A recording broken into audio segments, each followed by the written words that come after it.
This video contains 2 calls made by Charlie Adelson to his mother Donna on the day after his conviction. They talked several times that day, so there's more calls to come.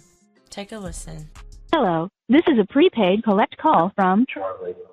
An incarcerated individual at the Leon County Jail. This call is not private. It will be recorded and may be monitored. Thank you for using Securus. You may start the conversation now. Charlie. Hey. Hey there, how are you? How are you? Okay. I'm all right. Where are you? Are you still in that cell? Yeah, I'm still in here.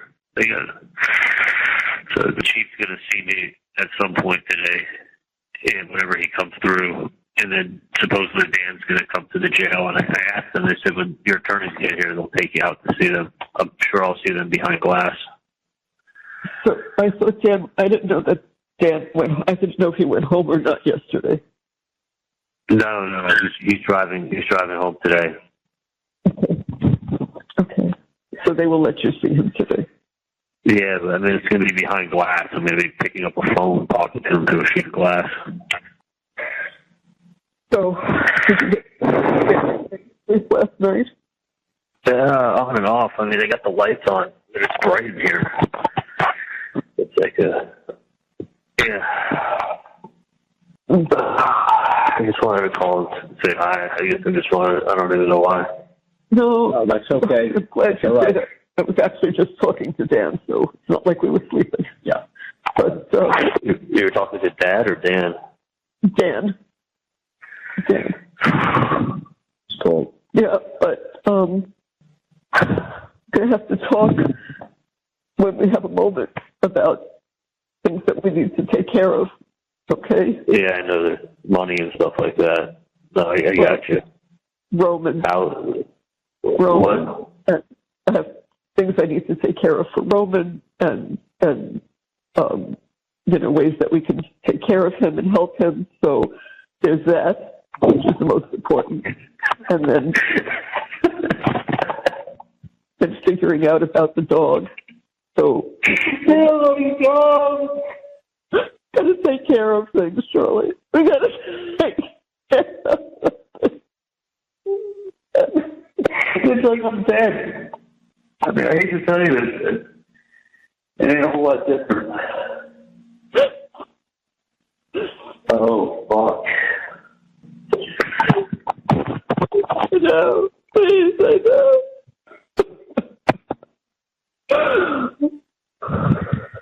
Oh, fuck. I listen to everybody. You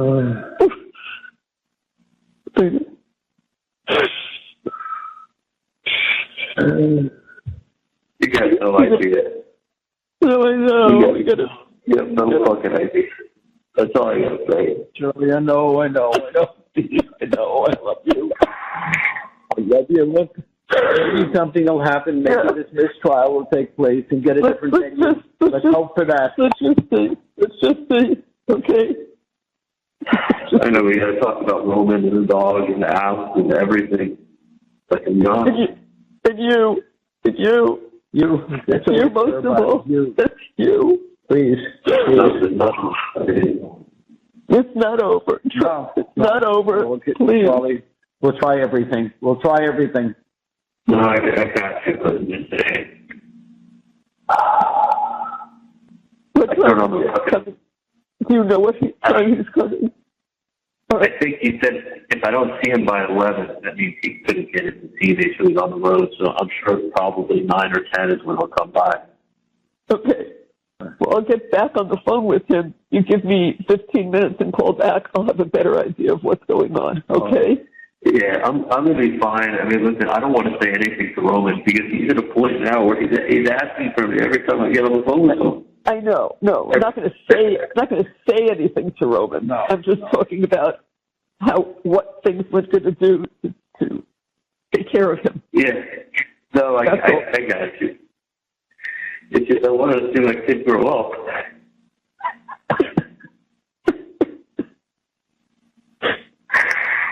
Oh, fuck. Oh. Charlie, I still think there's hope. Please. Please, Charlie. Just think there could be a chance here, Please, and we're going to work on it, okay? We'll work. No, you guys don't get too upset when you get yourself sick. Charlie, we're fine. We're okay. We'll We're be going to see okay. what we can do. As long as we can talk to you, please. We're going to see when we can see you, okay? Please, yeah. We'll do everything we can. Everything. Yeah, no, guys, I got you. I mean, I don't want to talk about the case on the phone at all. I'm just saying, one thing I don't want to do is talk about the case at all. And I don't want them to be too upset, because if I'm too upset, they're gonna keep me in this box. Yeah, no, let's not do that. Let's not do that. No, I'm not. But I'm just saying. I'll call Dan back. Call us in about 15 Give us minutes. 15 minutes. Let me talk to Dan, okay, honey? Yeah, talk to him for like 20 minutes. I'll call you back. I'm going to give Ray a call for a minute. Oh, perfect. Okay. All right. Okay. Love you. Bye. I love you.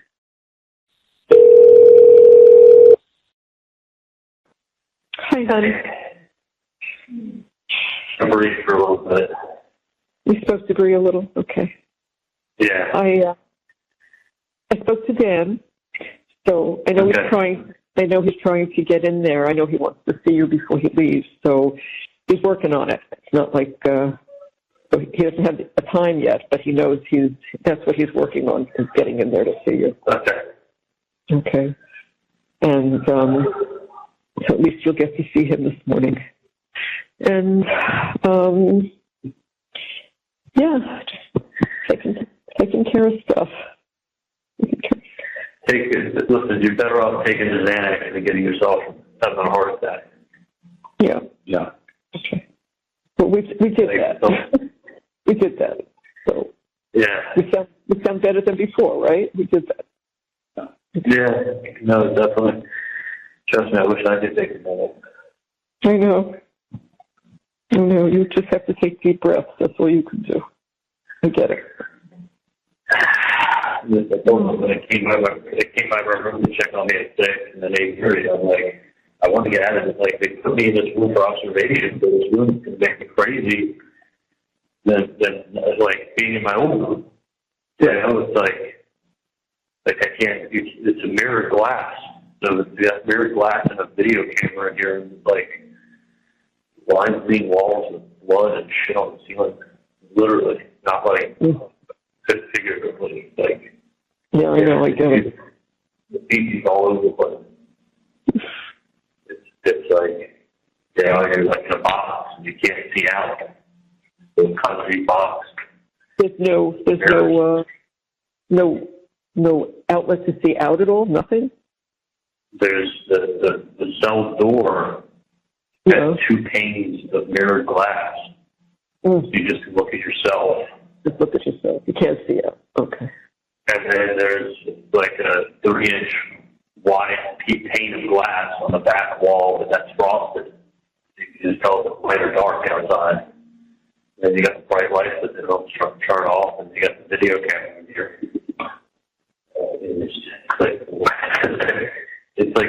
It's actually like makes you go.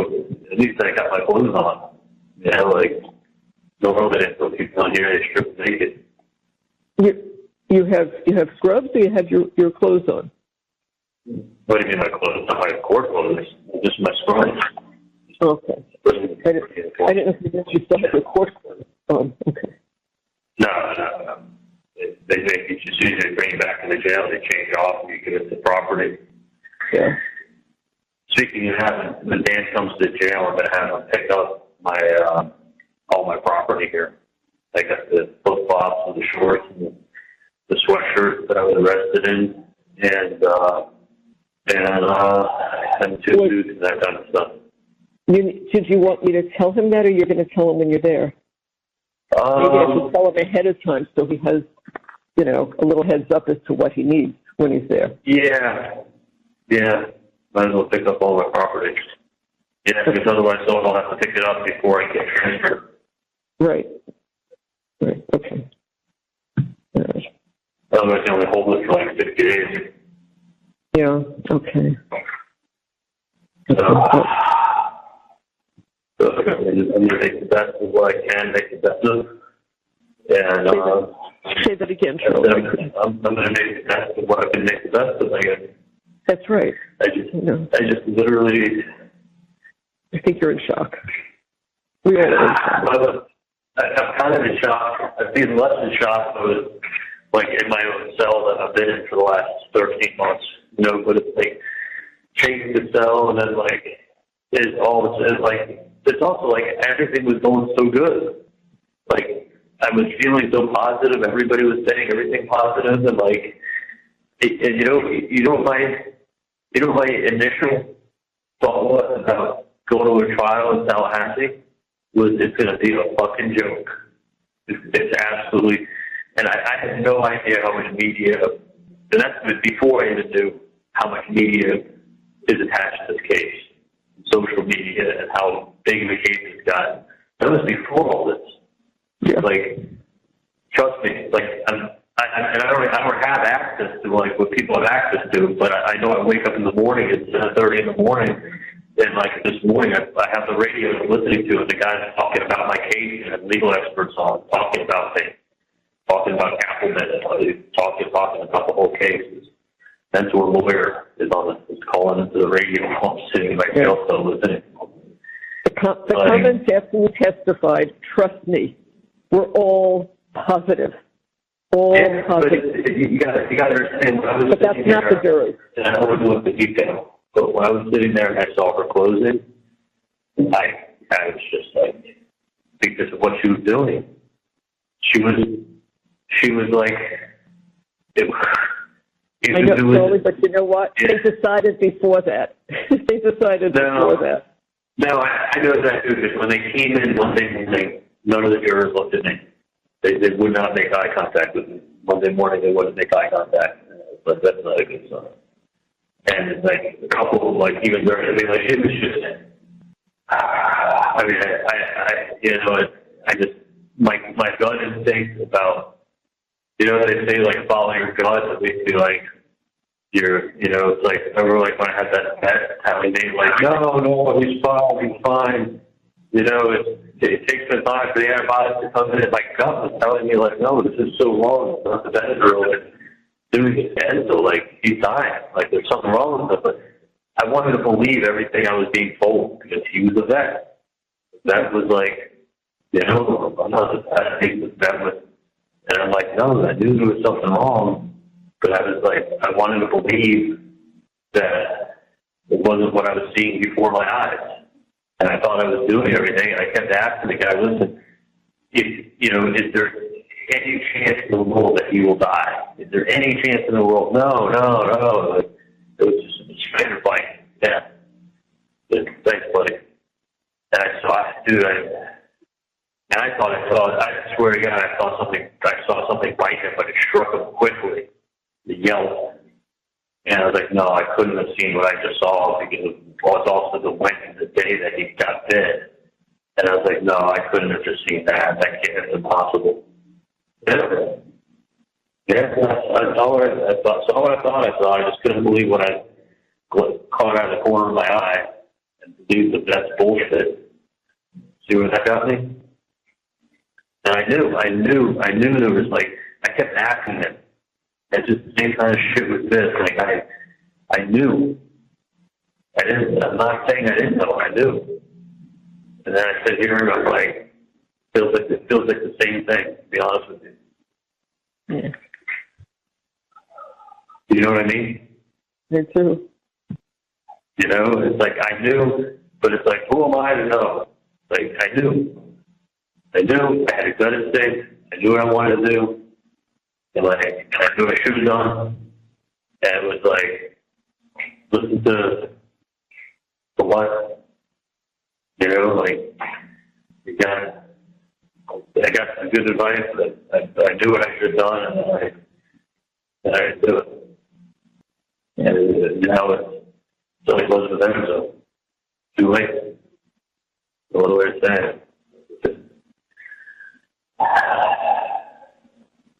Maybe it's good that he died. It would honestly made it that much harder for me being in here with him out there.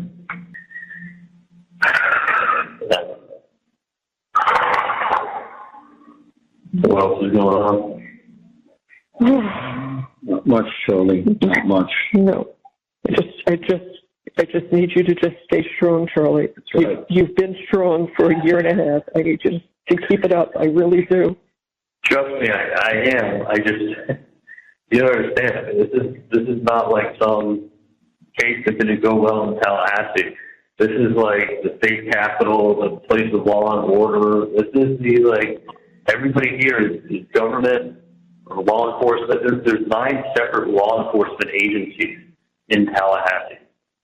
9 separate. I mean, you got the head of the Florida Highway Patrol. You got Tallahassee Police Department. You got the Capitol Police Department. You got the FBI. All the FDLE, Sheriff's Office, County Jail. I mean, there's literally 9 separate agencies that are in Tallahassee. Police agencies. They have a crime problem. The crime capital. It looks like a nice city when I drive around. It looks like there's a lot of nice trees, kind of mix of not too small town, not a big town by any means. That looks like a college town. I just think Dan said to tell you that he's heading there within the hour. Okay. So, but I did tell him about picking up my clothes. Yeah, I said, Charlie asked you, where am I here? I don't know where I am. Charlie asked you to please pick up his property before you leave. And he said, of course, I'm heading there within the hour. Okay. Let me tell you something. Oh. Yeah, I just talked to Bree for 30 minutes before I called you back. That's what you said. But it's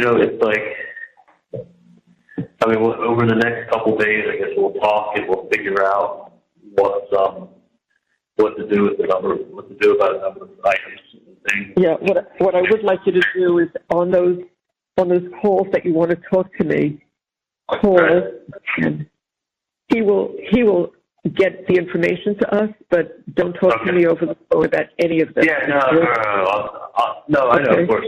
I'll tell Dan and Dan will relay the message. Exactly. As far as the dog and that kind of stuff, and anything else.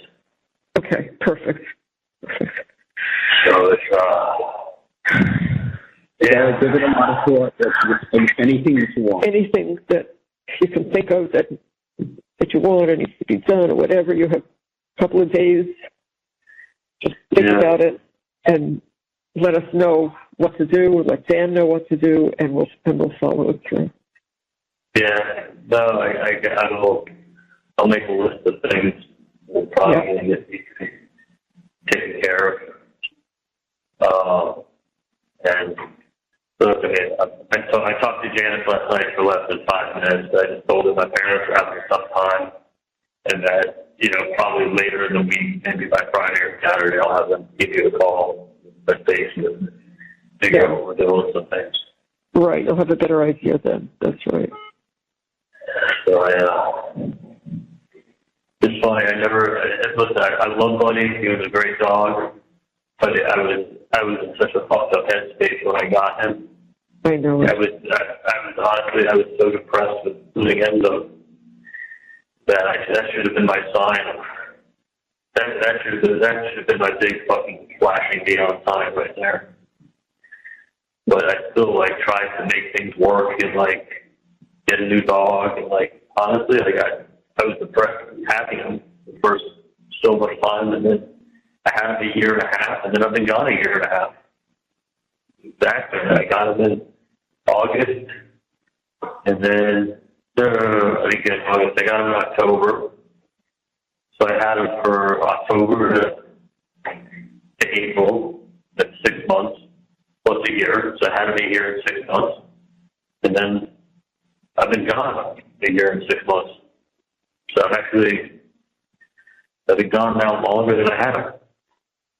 I'm so depressed. I'm trying to replace Enzo, but Enzo would just made it harder. sometimes you gotta like look at certain signs you get in life and just follow them, you know? Yeah, that's right. Like sometimes things happen and it's a sign and you're like, you know what? This is my sign. Like, not to maybe change course or something. Like, not trying to, I know. I know what going you're ahead. You know exactly what I'm saying. Not keep going ahead, exactly going ahead. And, right. getting, get this new puppy dog, pretend like everything's okay. Like, when ends it went, I should, I know what you should have done. Yeah. No, it's just like,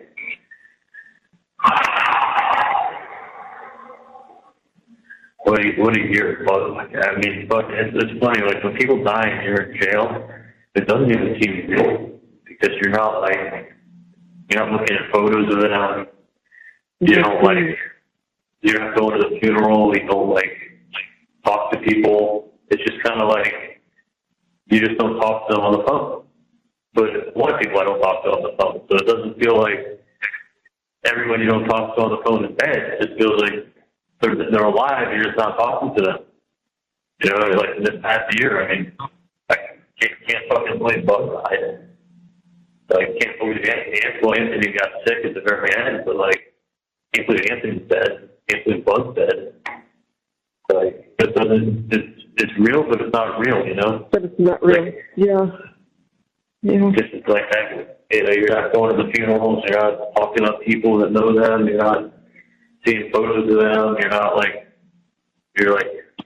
you're removed from everything. Nothing feels real anymore. It really doesn't. I mean, you're just in a concrete box. Telephone. I mean, that's the only way I can describe it.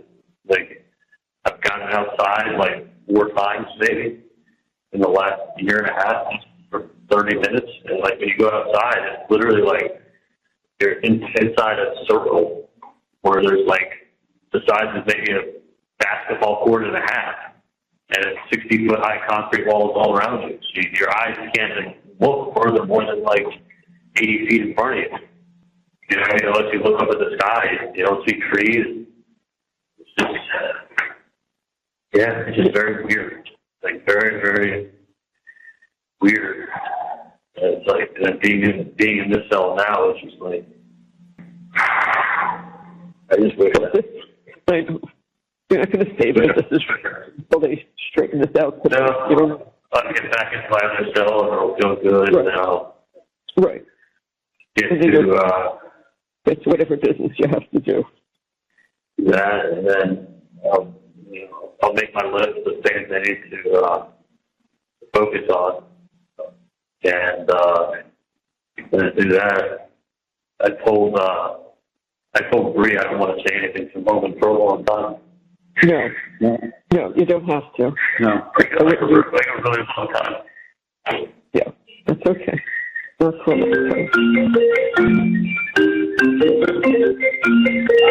Sorry, let me shut the phone.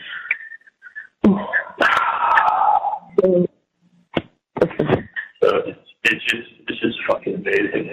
My life was so good at one time. I had everything. I mean, literally, I worked hard, set up perfect, I did everything right, and then it's nothing was given to me.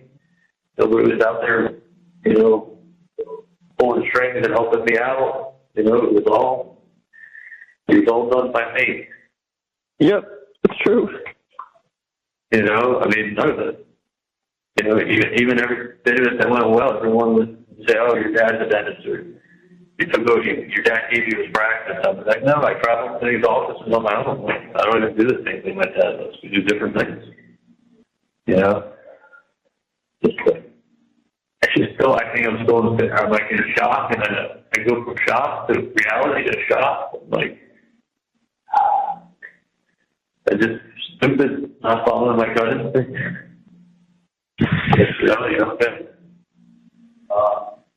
And I know you can always second guess, but when your gut tells you something, your gut tells you something. Yeah. And you listen to you get advice, you know, at least if you go with your gut and it's wrong, you can blame yourself.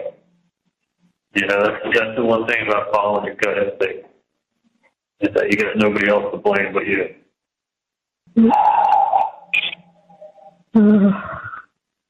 No. You're right. That's always been right. Got to get you out of there. Please stay calm. No, trust me, I know. You know what you have It's just gonna. I know what I have to do, but I also just know the last 3 weeks have been like, between, you know, meeting with the lawyers and meeting with, you know, the whole process every day, and getting like, you know, totally woke up draining. at 4, then walking up at 5, and then dressing out, and then getting shackled, going up, you know, the whole process of being shackled for 3 hours before you get into the courtroom. Nobody has any idea. No idea.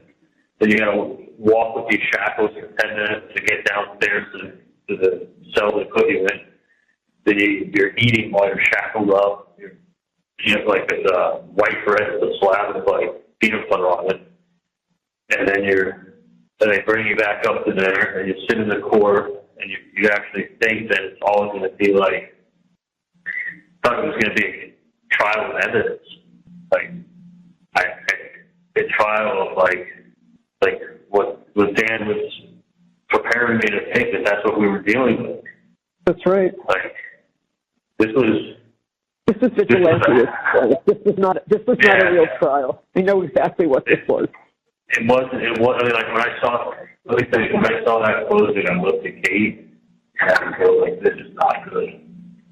Like I just knew, like when I saw that, what she was doing and what she was portraying and what she was saying, and it reminded me more of like a Dateline special being put out there for everybody, with like, you know, just like with her, you know, hometown Tallahassee delivery, you know, to the hometown Tallahassee crowd, you know, like it was just like.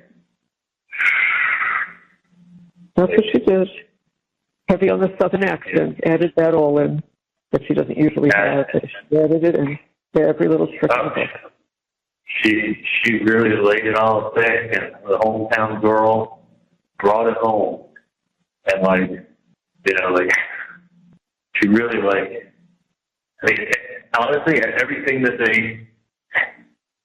Yeah, this is cut and paste, take a line out here, take a line out there, like, even cut and paste from 50 hours of tapes.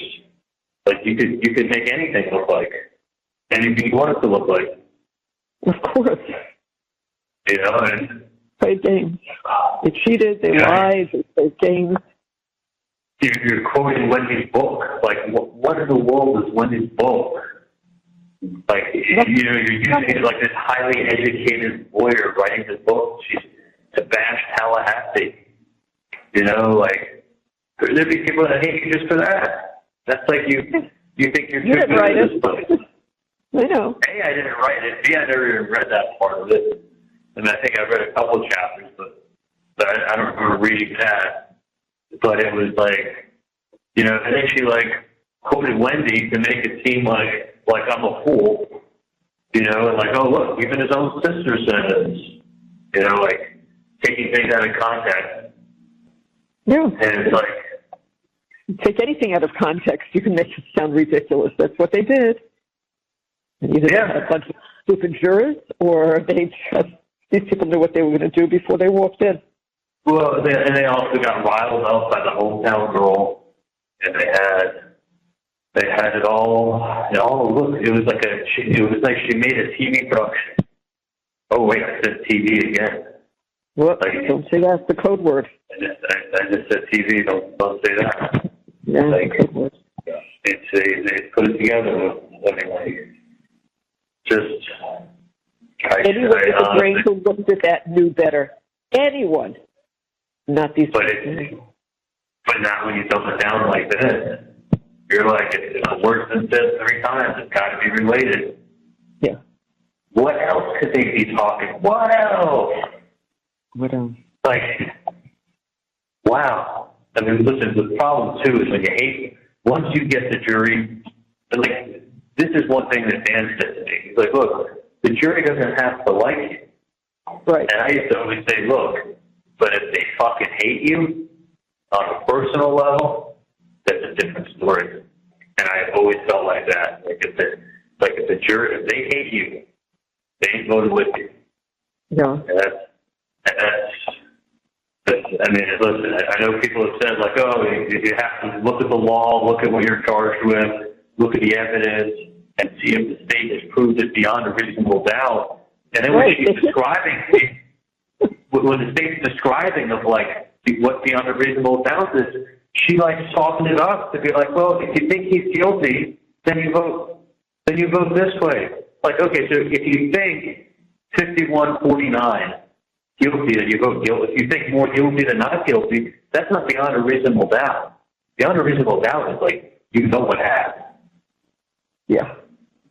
Like, you know what happened. Not like he said landline. He called his parents' home phone number from my cell phone to their home phone that they've had for 40 fucking years.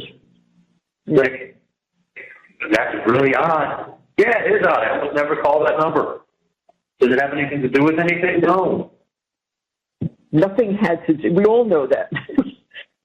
None of what she said had anything to do with it. None of it. When he's booked, the landline, the TV, the this, the that, like, none of it had anything to do with it. But it was all like, it was literally like on a fourth grade level, made for TV, sensational, cut and paste. How could you not see how simple it is? Like, but she was quoting people who fucking hate me or hate Wendy, who have a motive. That's right. Like I see it coming in. Like, oh, look at what they're saying. Who his best friend says. Wow. Anyone who saw Lacoste testify knew he was lying. He was twitching. He was turning red. He was talking beyond any question that was asked. The guy's a liar, a blatant liar. Everybody knew it. But when she sums it up in the summary, it wasn't him testifying. It was her putting the package together for you. And the package was Georgia Capital Presentation 101. And that's what you got. You got the 2-hour summary.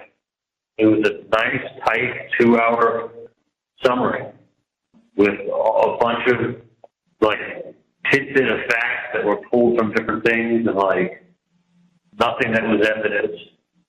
But it was enough to make you want to read Wendy's book. That was she's bashing Tallahassee. I can't talk about it anymore. I just, all I could say is, like, in life, if I would say anything, I would show up with, like, gut instinct on a lot of things. That's all. A lot of different things.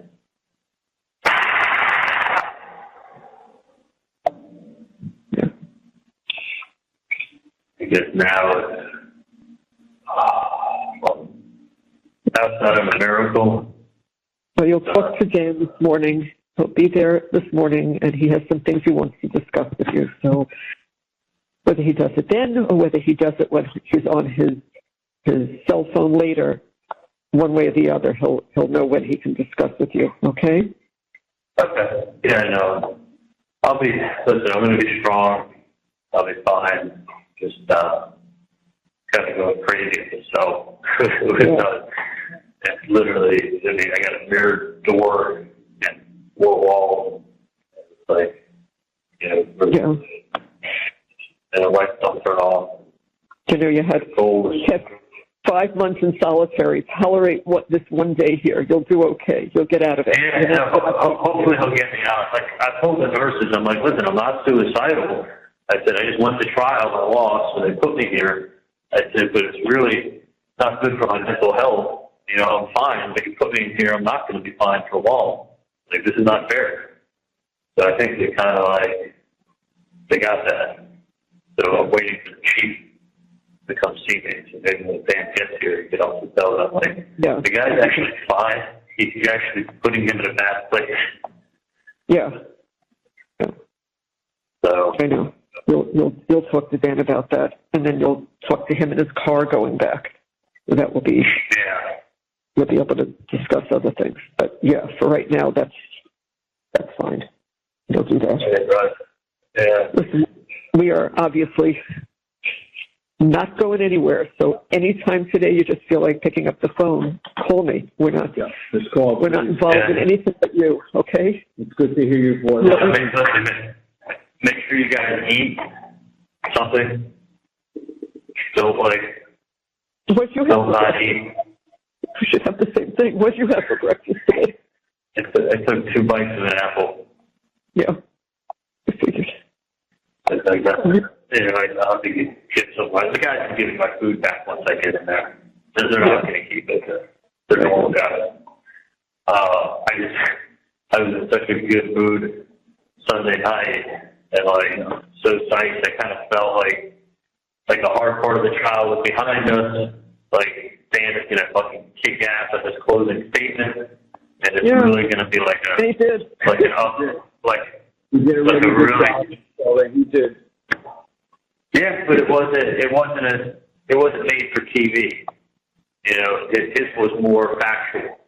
You know, his was more like if it was a normal case, a normal person, in a normal courtroom, in a normal situation, would carry some weight. What he was up against was he couldn't. She kept the autopsy photo up like 2 or 3 different times for probably 4 or 5 minutes each time on the big screen in front of them to look at.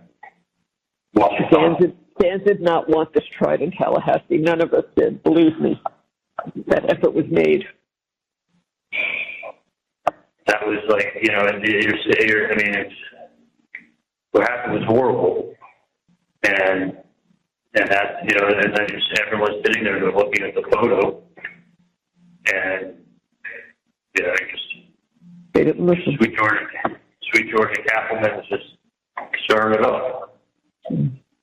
So it's like she couldn't. I really thought that, put it this way, girl. Yeah. Walking in Monday, everyone had a different thought. Not this. Absolutely not this.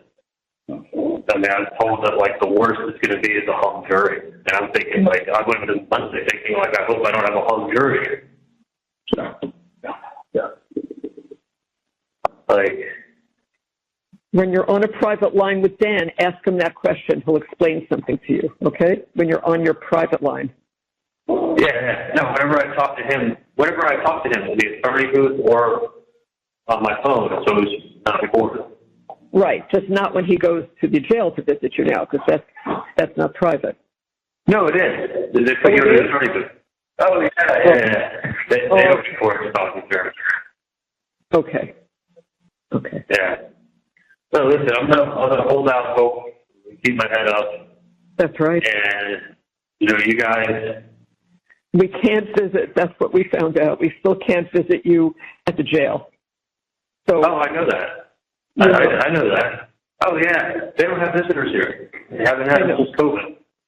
I know. So it's gonna be after I get moved, and then it's probably gonna be. From what I've heard, the way they do it is they move you to one place, it's like an intake place, and then from there, they send you out from there. So you it'll be in 5 weeks from now, I'll get sent probably to Camp Washington, and then from Washington, whatever prison that they assign you to is where you go from there. You see what I mean? Yeah, it'll be a little while. Okay. So honestly, I would plan on it being, if we're in November now, I'd probably get moved to somewhere else, the second week of December, and then I'd be there for a month to the second week of January. Only Florida, right, Charlie? Only in Florida. Yeah, no, I'm going to be in state prison. So I'm going to talk, I already spoke to him about it's like protected custody, but they actually have camps that are like, this guy was telling me, I told you about the guy who was in the jail cell across from me, right? Yes. That was the courthouse. When this guy's been locked up since '08, and he looks at me and he's like, you Adelson? Yep. And he's like, oh, I know all about your case. And I'm like, how do you know about my case? You've been locked up since '08. He goes, oh, because we hear about stuff in prison still. And he told me, like, you got to be in protective management. It's like, that's what they call it? Protective management. You know, like if they get a police officer, they get sentenced, they can't put them in the general population. But he said it's basically, it's actually kind of good. It's like, they don't keep them, at least the way he was describing it, is if you can get to a camp that's just all protective management, everybody there are people that have to be protected. So it's not like they have you in a cell by yourself, locked down 23 hours a day, and they're like, okay, you're protected. You're by yourself 23 hours a day. You have to come out an hour a day. Outside of that, you have to be in your cell. I think this is like a general population of all people that have to be protected.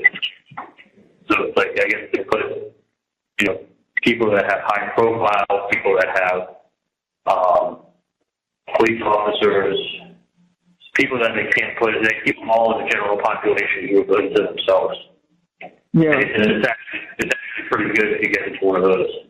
Yeah. So, well, you know, anything he can do, he's going to be doing. You know that. You know that. You work on it. Yeah. And listen, that is the one advantage of it being a high-profile thing, is that they don't want to have a problem with themselves either, because it makes the facility look bad. Yeah. Because if you're high profile, you're going to be. They know you're going to be targeted.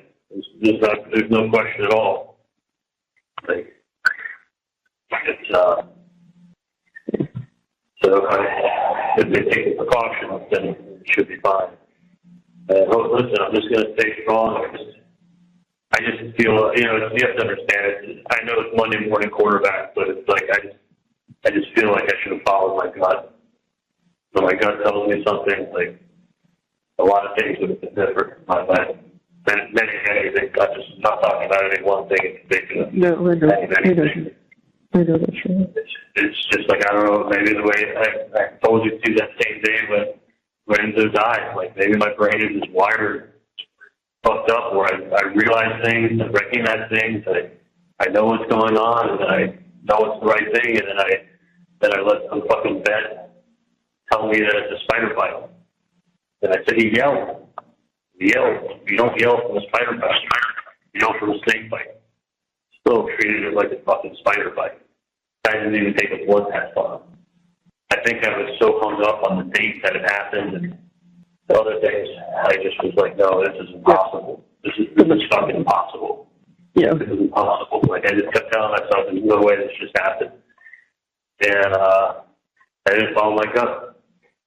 But it was, like, honestly, if that would have been, if Enzo didn't die, it would have taken me in here 100 times worse. So, he would have fucking bitten somebody while I was in here and then caused a problem out there. It would have been that much harder on me. I just look at it now as like, you know, you see signs and you know you're done, closing something, fucking obey. Yes.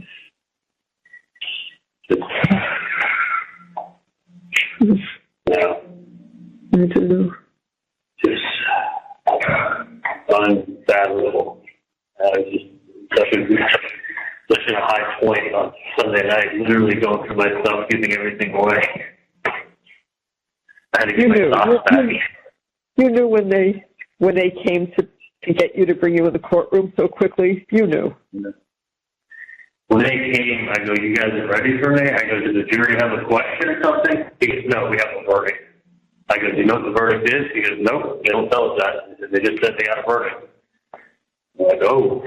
And they asked the Kaplan's closing. I go, so would a verdict be a hung jury? He goes, nope, a verdict means that But like as I was walking up there, I just remember him saying the words to me. I said, "Oh, so a verdict could be like a hung jury that reached an impasse?" He goes, "No, verdict means a verdict. He's either not guilty or guilty." I was like, "Oh fuck!" Like after the closing she did, and how the people walked to the courtroom that morning and looked at me,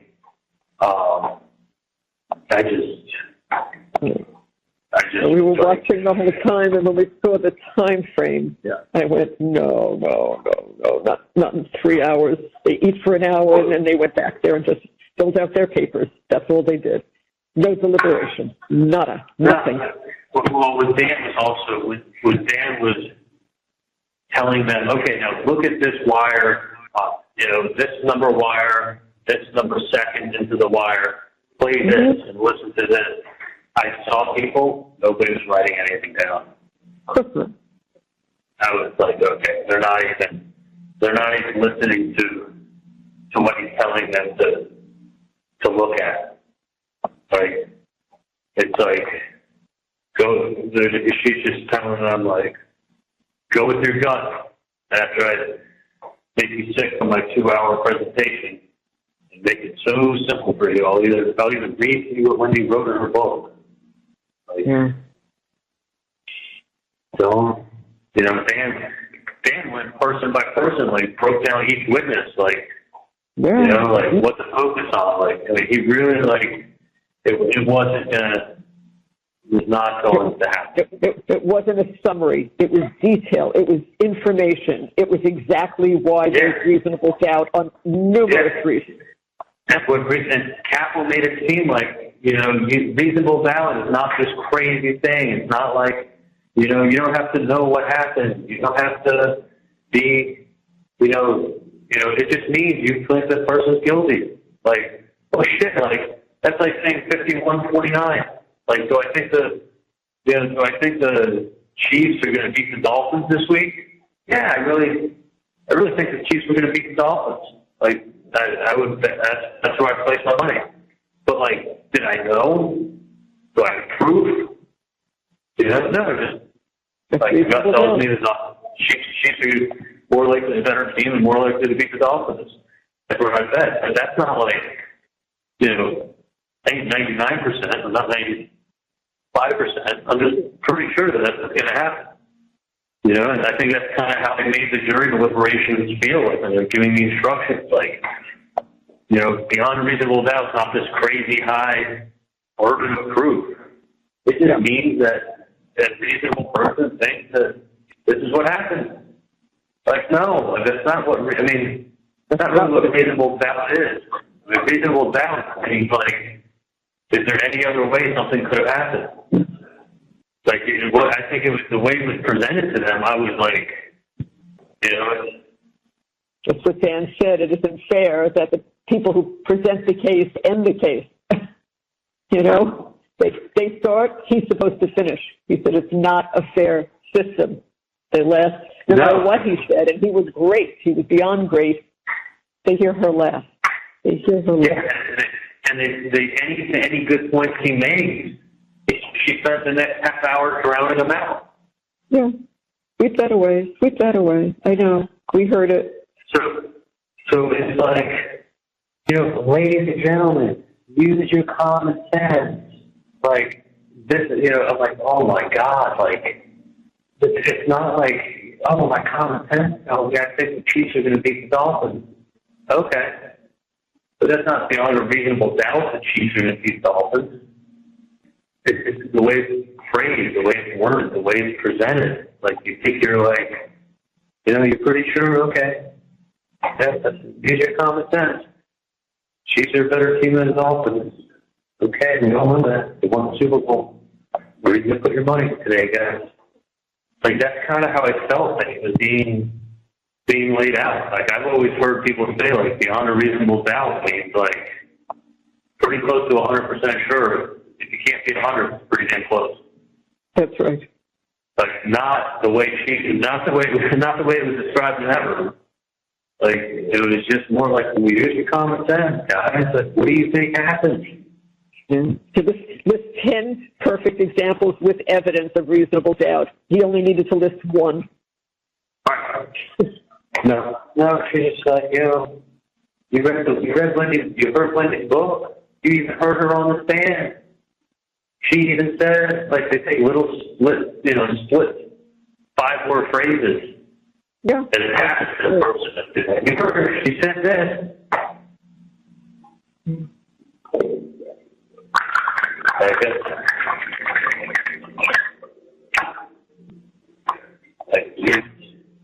You're having some water? Is there water? Yeah. Okay. Water that works in here. So, I just said, like, that was so, and in a way, I just wish I went with my gut. I thought that I don't see how that would have been. I know hindsight's 20/20, but like, yeah, I know. You'll say that. I wish I went with my gut with Enzo. I wish I went with my gut with a lot of other things. And it's just like, you get mad at nobody but yourself. That's the problem. Like, at least you go with your gut, you make a mistake. You're like, you know what? I went with my gut. This is where it got me. Like, my gut's always led me to good places in life. When I don't listen to my gut, it's really when I get bad places. Yeah. I know that. My gut, like, told me with Enzo that they got their best thing. They think it is serious. I said, hey, you use medication, change, I got them on the last page, and stay in the hospital. Yeah, the same thing. Yeah, that's just a little bit quicker with an IV. They're going to do the same thing for us. And, they charge me like $2,000 plus if they want to keep them for a couple days. Thinking like, I don't want to be paid for this. I want to, I'll take care of them.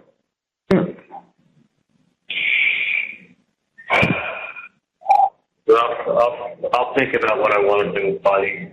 I'm kind of leaning towards. I haven't decided yet. I mean, Bree kind of hinted to me, Roman wanting a dog.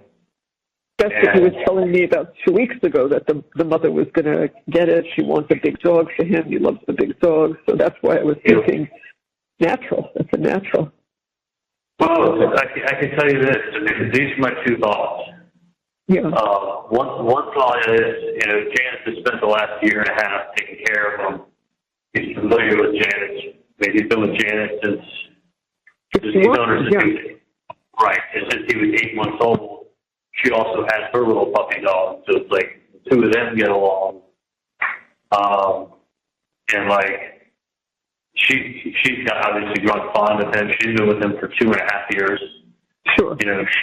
She may have maybe a better fit. My only concern with Roman is that it's an apartment, which is not the biggest thing in the world, but he's used to nice long walks. Bree can't take Roman and Buddy on a nice long walk. And then, Bree's working from, 8 in the morning until 5 at night. And then she's going to come home and she has to take care of Roman and the dog. Like, it's a big dog. The dog needs some exercise. So my other thought was seeing if Bree wants him. My other thought was seeing if they both. The only reason I don't want to see if Tim wants him, because who knows, Tim and Bree's mom can break up next week. But if they're doing well, wait, I missed that. If who wants him? Bree's mom's boyfriend has a great name. Right. So who knows? I mean, maybe an idea. But also, like, Bree's mom is the guy that break up on someone for that, like, I know, and the other thing is that, just what you said, I mean, Janice has taken, I have to tell you, she's taken very good care of the dog, so, and she is attached to him. If she will have room wherever she's going, that's fine. Right. She doesn't, she doesn't. So that's the thing, but will she have room? Will she want him? I have a feeling she's going to want him. But she is or isn't? I think she will, to be honest with you. Yeah. But she's got to fit him into an apartment with another dog. And that's going to be but maybe she'll rent a house. Who knows what she'll do? Yeah. Who knows what she'll do? I don't know what she'll do. Yeah, but it's certainly, I agree that that's the first person to ask because of her relationship with him and the fact that she has taken very good care of him. I think that's the first. And I mean, honestly, it kind of kills me is that, but me, Roman asked me about Buddy, but I get on the phone with him sometimes. And he'll say, like, me and you are water balloons with Buddy when I see you. Like, I don't know if it's...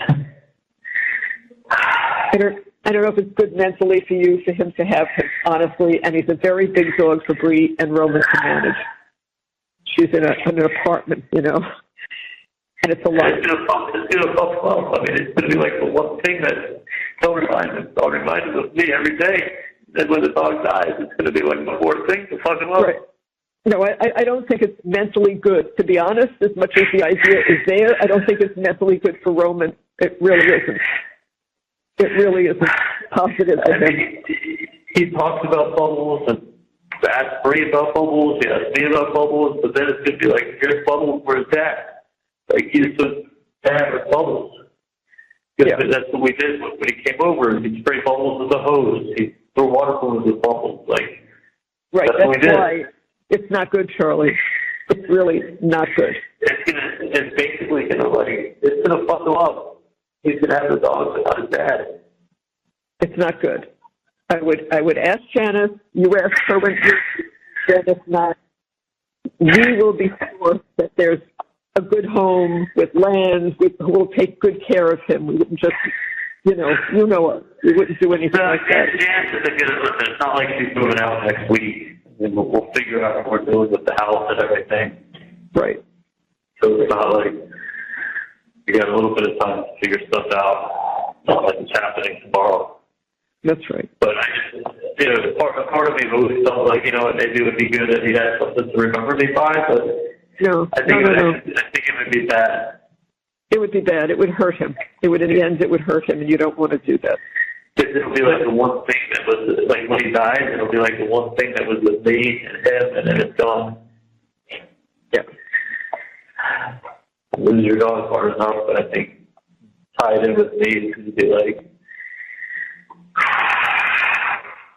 it just doesn't feel, I go back and forth, but like, it was still here in jail, long as different than itself. It doesn't feel real, but it's real. Like, I just feel like I got told the diligence.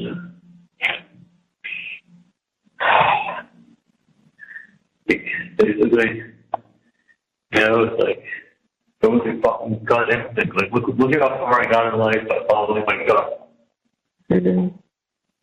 Like from school to business to friends to like everything was like the building. Everything was good. Everything was like getting ahead. Like I was so much further ahead than everybody else. Like I look at all my friends now who are light years ahead of me before I came in here. But like back in like when I was 35 and they were 35, I was the one paying for stuff because like I was so much more successful than they were, giving them advice. Yeah. Jesus Christ. Like. Yeah, I know. What the fuck? I mean, yesterday I was giving Jerry advice that he should go back and he was questioning whether they should do dirt or not. I said, no, going on and tell him that's the biggest mistake of your life. You don't go for it. And I even finished residency, and I was light years ahead of him. Light years. I've been out practicing for like 6, 12, 13. I was out practicing for 7 years when he was like opening his office. So it's like, think about how much further I was ahead after doing what I did for 7 years, and here he is just taking out loads of his office and starting from scratch, building that place out. Now it's like,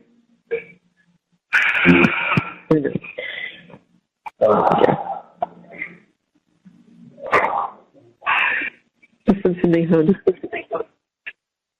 Try to take some deep breaths. Try to get yourself calmed down. I know that's an unpleasant situation you're in, and let's get your time with Dan, and then hopefully they'll come and get you the hell out of there. But just call us and let us know what's going on and where you are. Yeah, Okay. no, I'm fine. I don't need to keep repeating myself. I'm just, No, you're not, okay. not repeating yourself. You're not repeating All yourself. right. no, I am, because I've heard myself say it a couple times. That was bad. This is now. It's okay. You tell me anything you want. I just, I know. I know I should have. I'm not just talking about any one thing that they do. Oh, I know.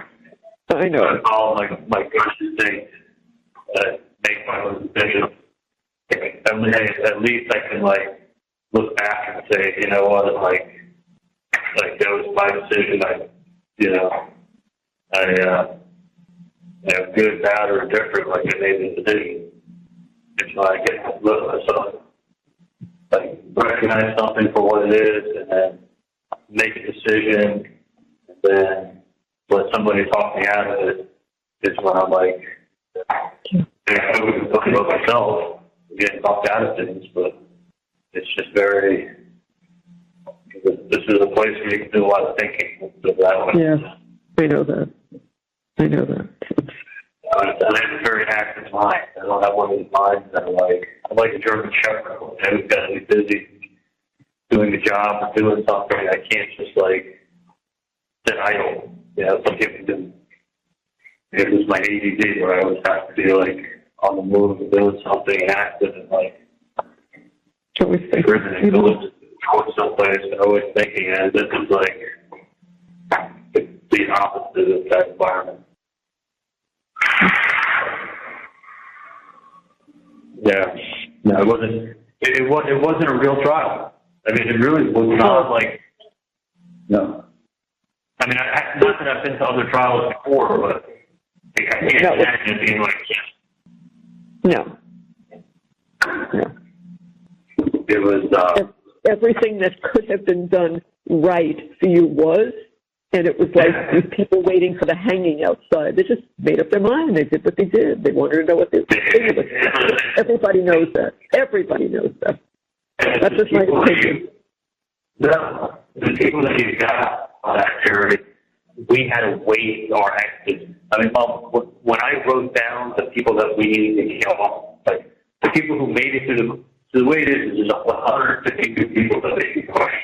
Yeah, 5 questions each, 152 people. When those people, after 2 days, we got to 150 people, we only had 60 people out of that 152 people. So then out of those 60 people, 21 come up and they say peace. Then we start questioning the 21. And then, people at the 21 are trying to get thrown off the jury. The guy who plays the New York Yankees has no interest in associating himself with this case.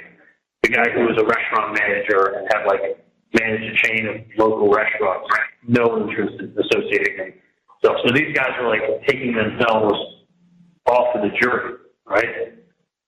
Then you see who you have left, and then you ask them a bunch of questions, and then you got to get rid of people that you just know they're going to be horrible for you, absolutely horrible.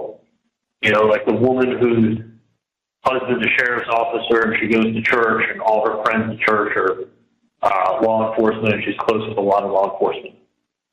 How could she ever go to church on Sunday if she voted for me? So we had to use an X on her. It was people, a guy was a detective for 20, 40 years with Miami-Dade and he was a fire arson specialist and he was telling us about his photographic memory. He knows about the case, but he can be fair.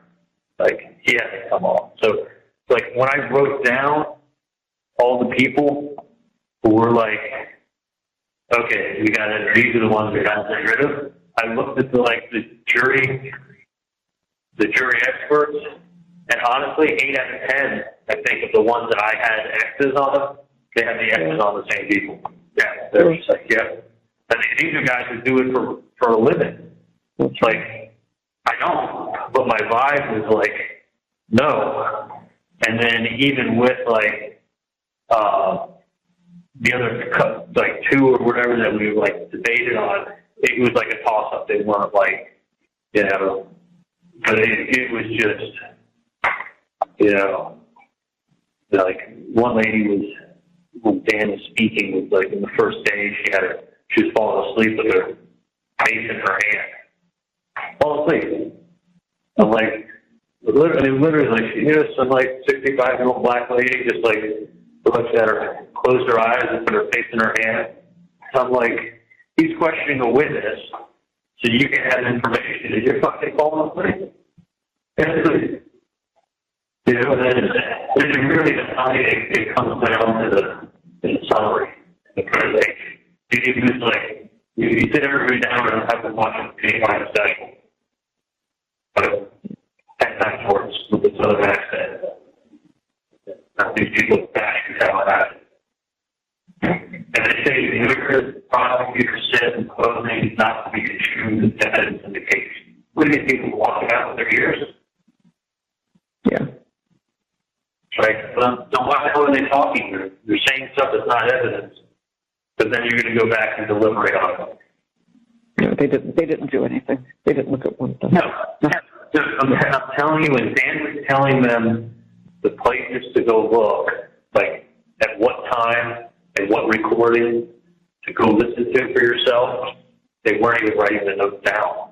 They had no interest. Like, because they made a decision without listening. They made a decision. She's like, well, if you feel like this is, and I'm telling you, like, I just wish I went with my gut instinct on a lot of things. That's all. Not one thing in particular. Lots of different things. I wish I went on my gut. Because then at least I know it's in my hand, you know? I like it in my hand. That's right. I know. Not like, oh, I have faith.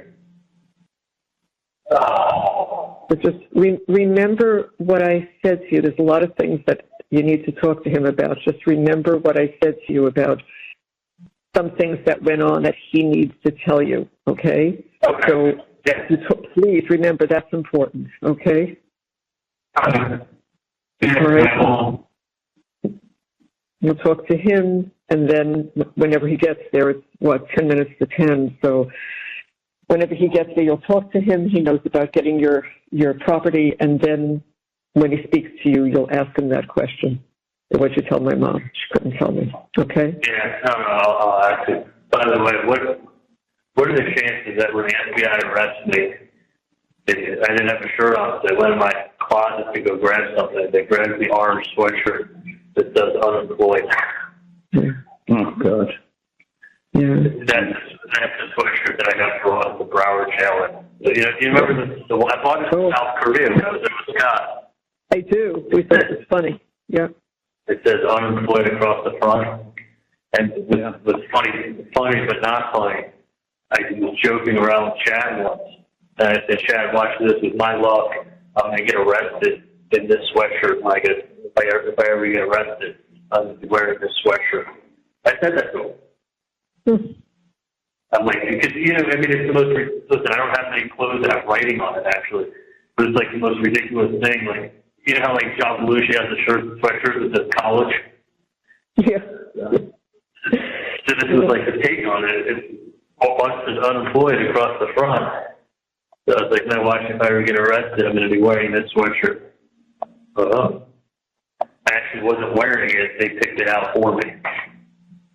Really? Like, yeah, no, I didn't walk out with it. They went in my closet to go get this. I was otherwise just going to be walking into Broward County Jail in a pair of shorts. So they put up. And I don't even think they read it. I think they just looked in my closet, saw an orange sweatshirt, pulled it off the hanger, and kind of walked outside with it. Here you go. Then he got me a pair of flip flops because I was barefoot. I thought for sure I had a burglar that night. Morning. Yeah, because you heard the barking. Well, it's not just the barking. I heard the dog barking. I heard the glass breaking. Yeah. And then, because I have 10 windows at my house, it's like the original windows from '57 on my bedroom. I didn't put hurricane windows there. So I, what do you call it? I heard like somebody, it sounded like someone was jumping my fence. I'm like, oh, you hear the glass breaking, the dog barking, and somebody outside your bedroom window. Like, I thought I heard voices, and I definitely heard rustling and someone on a fence, like, jumping in the middle of a aluminum fence. And I was like, holy shit, like, I got a burglar. I definitely had a burglar. They were bashing, like, security cameras. That's what they do when they do a raid. Yeah. Quite the raid. Yeah.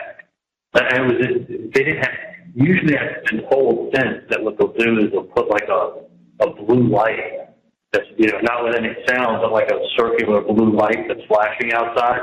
So that the homeowner looks outside and okay, it's police. Because otherwise, you can easily mistake that person for a burglar. It's dark.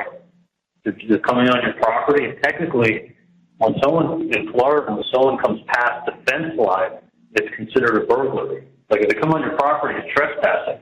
But if someone comes over your fence, they're now burglars. They're now considered a burglary of the property, and you can actually stand your ground state. Like if someone's burglarizing your property and you're in fear for your life, you can shoot them.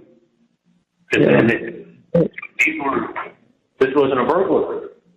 This were semi-automatic rifles and SWAT team helpers. It was so stupid. They could have if they would just knocked on my door, I would have come right out. Sure. Let's do it that way. No, I could have easily been shot. I could have easily thought I was catching a burglar. Meanwhile, they thought I was coming at them. Just misunderstanding, Didn't easily happen.